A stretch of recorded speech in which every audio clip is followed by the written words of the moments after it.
Welcome to Spaceverse, your portal to cosmic adventures.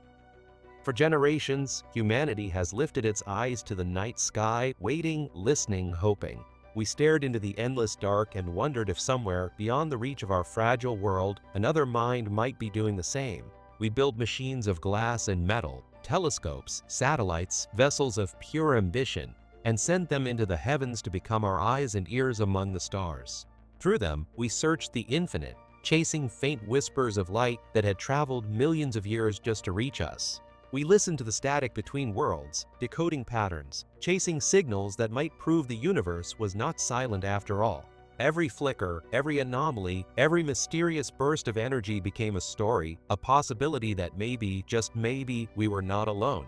We dreamed of messages written in light, of distant civilizations speaking through the void, of a cosmos alive with intelligence, waiting for us to finally listen.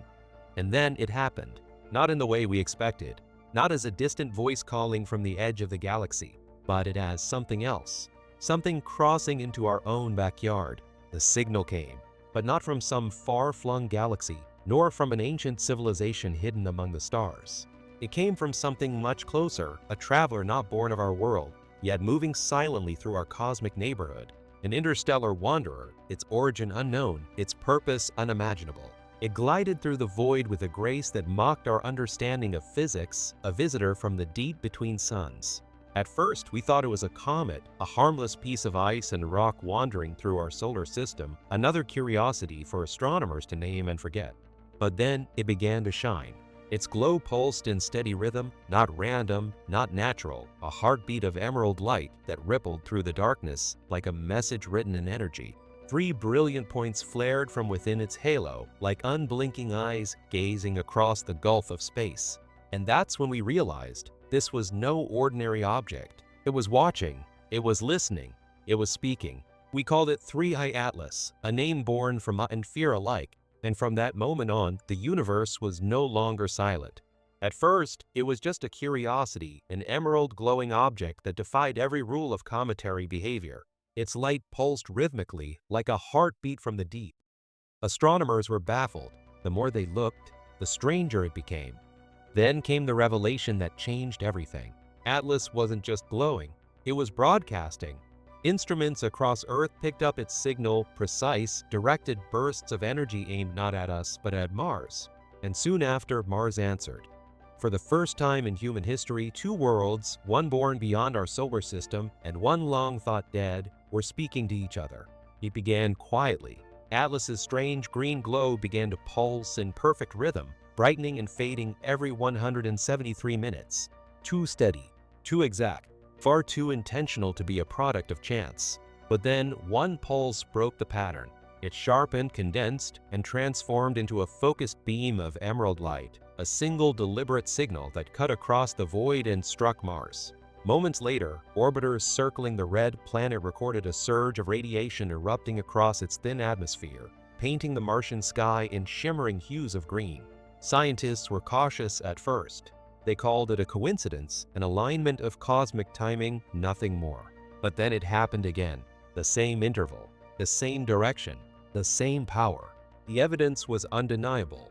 This was no random flare of energy. Atlas was sending a message. And then, impossibly, Mars answered. Instruments orbiting the planet began to detect bursts of electromagnetic energy rising from the surface itself. They weren't identical to Atlas's signals, they were transformed, reshaped, as though Mars wasn't just reflecting what it received, but interpreting it. Each transmission matched Atlas's timing, yet carried subtle variations, deliberate shifts, structured modulations. It was no longer a coincidence. It was a dialogue, the first interplanetary conversation ever recorded, and it had just begun. Before long, Earth's most powerful telescopes began picking up faint echoes rippling through the darkness, harmonics that seemed to move in conversation. Atlas was asking. Mars was answering. Across millions of kilometers, our once silent neighbor had become part of a dialogue stretching between worlds. Then the ground began to move. Seismic monitors, long dormant relics from past Mars missions, suddenly came alive. They detected a new kind of motion, rhythmic tremors pulsing through the planet's crust, each one perfectly synchronized with Atlas's mysterious flashes. It was as if the entire planet was resonating, vibrating in tune with the interstellar visitor, turning Mars into a vast, living instrument playing a cosmic song. When researchers converted those frequencies into visual form, the results defied explanation. Patterns emerged, elegant, deliberate shapes that no natural process could produce. Spirals that mirrored galactic arms, perfect triangles, interlocking hexagons. And when they compared them to images of Atlas's glowing green halo, they realized the truth. The same geometries were there, burning faintly within its light. Mars wasn't just echoing a signal, it was joining the harmony. Mars wasn't just reflecting the signal, it was speaking. Was something beneath its crust responding? A buried structure? A dormant system awakening after eons of silence? Or was Mars itself alive, an ancient world singing back to the stars?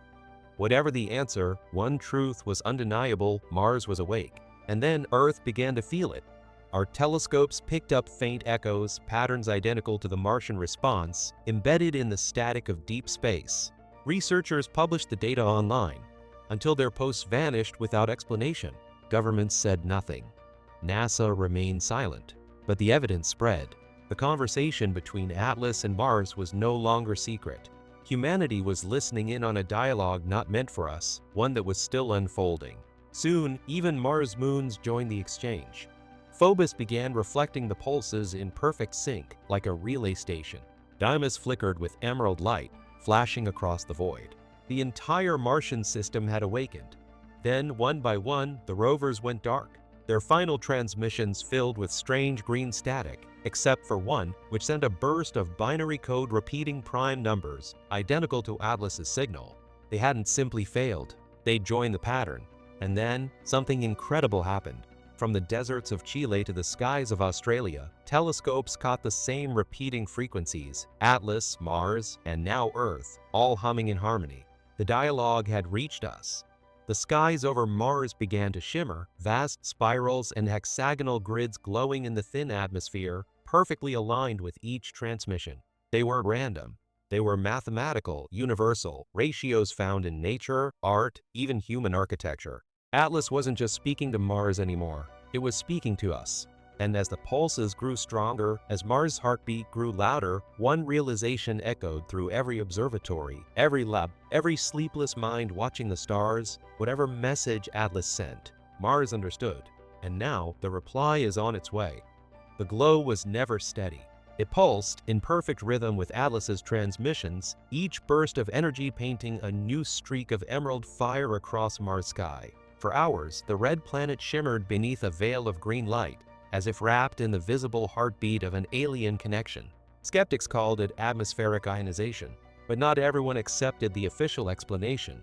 To some, the data revealed patterns far too precise, too intentional to dismiss as mere atmospheric coincidence. The Martian auroras, once chaotic ribbons of light, began bending into perfect concentric rings, spirals that unfolded with mathematical grace, and strange ladder-like rungs that seemed to climb the very sky. These weren't random swirls of charged particles. They looked like symbols, structured, repeated, purposeful, as if the heavens above Mars had transformed into a vast canvas, a cosmic display projecting a message for anyone watching from Earth. And watch we did. Telescopes, satellites, and observatories across the globe turned toward the red planet, capturing every flicker of the unfolding phenomenon. But while humanity stared upward in awe, something began to stir here on Earth. First came the interference, faint static across radio channels, brief flickers of distortion in radar sweeps. Then, one by one, entire networks began to fail. Deep space antennas, civilian broadcasts, even military radar arrays, all collapsing into waves of static. Each blackout occurred in perfect rhythm with the pulses exchanged between Atlas and Mars, as if Earth itself had been pulled into their conversation. The universe was no longer speaking in whispers. It was raising its voice, and Earth was starting to hear it. Entire data streams blinked out, only to reboot minutes later, leaving corrupted fragments filled with streaks of green noise. Engineers had no explanation. The interference didn't behave like anything known. It swept through every frequency at once, coordinated, deliberate. And soon, a chilling pattern emerged. Every disruption was preceded by a faint echo of the Martian resonance, as though Mars' reply was bleeding through the void and infecting our systems. That's when realization struck. We weren't just observers anymore. We had been pulled into the resonance. And the question everyone feared to ask was, what if our machines weren't failing? What if they were joining the signal, just like the rovers on Mars before them? When scientists finally reconstructed fragments of the corrupted data, what they found sent shockwaves across the world. Hidden in the static was structure, too deliberate to be random. Sequences of prime numbers, ratios repeating with geometric precision, patterns that mirrored human languages of logic and mathematics. The resonance was a noise. It wasn't just radiation or random noise. It was information. Atlas may have sparked the pulse, but what came next, the modulation, the careful restructuring of raw energy into organized sequences that came from Mars. The red planet wasn't simply reflecting what it received. It was interpreting it, reshaping it, turning energy into code. For the first time in history, humanity was witnessing something beyond comprehension, a true exchange between a visitor from the stars and a world within our own solar system. We were listening in on a dialogue not meant for human ears, a transmission between intelligence and world, origin and echo, sender and awakened receiver. But the deeper scientists looked, the stranger it became. Seismic data from Mars revealed that the rhythmic tremors weren't limited to the planet's surface. They were rebounding, echoing from far beneath, as though striking immense hollow chambers buried deep below the crust. Each pulse reverberated through the planet's interior, creating harmonic feedback patterns too ordered to be natural. It was as if something vast, something ancient, was stirring beneath Mars, resonating in answer to the call of Atlas. And with every pulse, every vibration, the planet seemed to be waking up just a little more. Mapped out, the reflections formed vast geometric alignments, too orderly to be natural. Some called them volcanic relics. Others whispered that they looked engineered, like massive resonant chambers built to amplify the signal.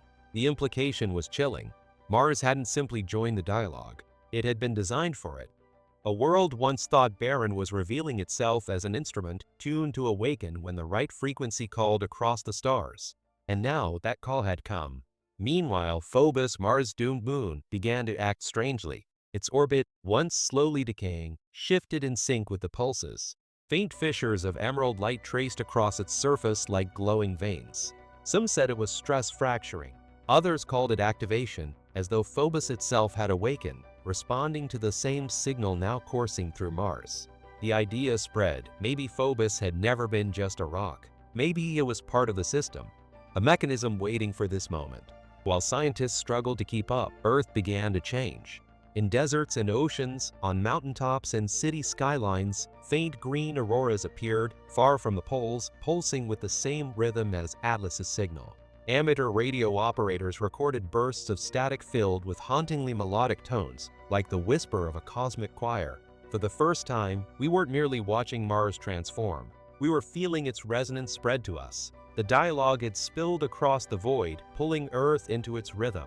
And a single, terrifying question echoed around the world: if Mars could answer Atlas, would Earth soon be compelled to answer too? Historians began searching ancient records for clues, and what they found blurred the line between myth and memory. Civilizations from Sumeria to the Maya spoke of twin stars, green fire in the heavens, and gods that stirred the red planet from its sleep. Long dismissed as allegory, those stories suddenly aligned, their timing, their symbols, their geometry, with the same patterns emerging from Atlas's resonance. Carvings showed twin orbs linked by beams of light. Tablets described a serpent of emerald flame whispering to Mars until it awakened. Some even depicted the same spirals and hexagons now forming in Atlas's glow. Maybe these weren't myths at all. Maybe they were warnings. It seemed Atlas's arrival wasn't a first encounter, it was a return, a cycle older than civilization itself. For months, humanity had watched 3i Atlas defy every rule of physics. It split in two, one fragment diving toward the sun, the other turning toward Mars. And from that moment, the impossible became undeniable. Atlas had sent its call, Mars had answered, and through auroras, tremors, and shifting moons, their dialogue grew stronger, until its echoes reached us. Now, our skies shimmer where no aurora should exist. Our instruments fail under the weight of invisible harmonics. Prime numbers whisper through the static. The resonance has come home. And as ancient symbols resurface, of green serpents, twin lights, and awakenings that reshape worlds, one truth becomes clear. Atlas is not a comet, not a wanderer. It was never just a coincidence born from the randomness of the universe. This thing, this presence, is a messenger, a spark cast into the dark, meant to awaken what has long been silent. It is a catalyst, a force that reaches across the void to stir entire worlds from their slumber, coaxing them to rise and sing once more. If Mars has begun to awaken, if the Earth itself is now starting to echo that same strange melody, then we are witnessing the beginning of something far greater, a cosmic rhythm starting to build, a dialogue written in frequencies and light.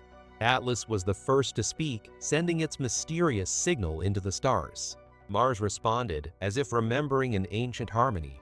And now, the next voice waiting to join this unfolding conversation, the next note in the universe's growing song, may very well be our own. The cycle has begun.